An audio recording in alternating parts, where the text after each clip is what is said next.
ఎన్నిసార్లు పోయొచ్చినా ఎన్నిసార్లు చూసినా ఎంత తెలుసుకున్నా బ్యాంకుకు పోయినప్పుడల్లా మళ్ళా కొత్తగానే అనిపిస్తుంటుంది. ఇదేంది అదేంది అని వాళ్ళను వీళ్ళను అడిగే కథ అవుతుంటుంది. తాపకోసారి రూల్స్ మారుతుంటాయి. చదువుకున్న వాళ్ళు అంటే ఎట్లా తీరుగా అన్నీ తెలుసుకొని బ్యాంక్ రూల్స్ని బట్టి నడుచుకుంటుంటారు. కానీ రూల్స్ మారినాయి అని తెలియని వాళ్ళే ఆగమవుతుంటారు. మరి ఇక కొత్త ఏడాదిలో బ్యాంక్ రూల్స్ ఏమేమి మారుతున్నాయో ఒక్కసారి తెలుసుకొని వద్దాం హరి. తాపకో రూలు పెట్టి తాడు తెంపకుర్రి, బ్యాంకుకు పోవాలంటే భయపడేటట్టు చేయకుండ్రి అని మొక్కుతుంటారు చాలా మంది. కానీ మరి ఇక బ్యాంకు అన్నాక రూల్స్ మారుతూనే ఉంటాయి. ఇక ఇప్పుడు కొత్త ఏడాదిలో కూడా బ్యాంకు వాళ్ళు రూల్స్ మార్చుకున్నారు. బ్యాంకులన్నిటికీ పెబ్బ అయిన రిజర్వ్ బ్యాంకు 2025 నుంచి కొత్తగా తీరొక్క ఎగురని చేసింది.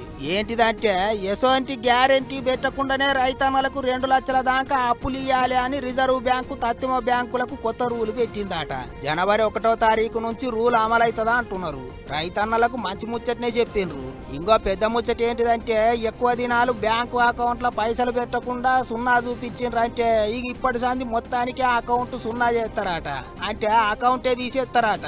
2 ఏండ్లు అంతకన్నా ఎక్కువ దినాలు బ్యాంక్ అకౌంట్లు పని చేయకుండా పైసలు వేయకుండా అట్లనే పడావు పెడితే వాటిని మొత్తానికే తీసి పారేస్తారట.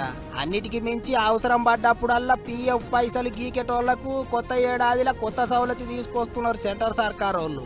ఎట్లయితే ఇప్పుడు ఏటీఎం కార్డు తోని పైసలు గీకుతున్నామో పిఎఫ్ అకౌంట్లు ఉండే పైసలు కూడా ఎప్పుడు కావాలంటే అప్పుడు గీక్కునేటట్టు ఓ ఏటీఎం కార్డు అసొంటి కార్డులు తీసుకొస్తున్నారట.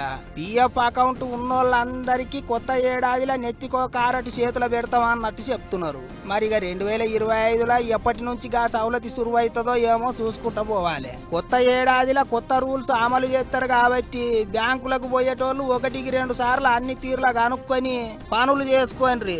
లేకపోతే అంత కాడ పడ్డట్టు అవుతుంది.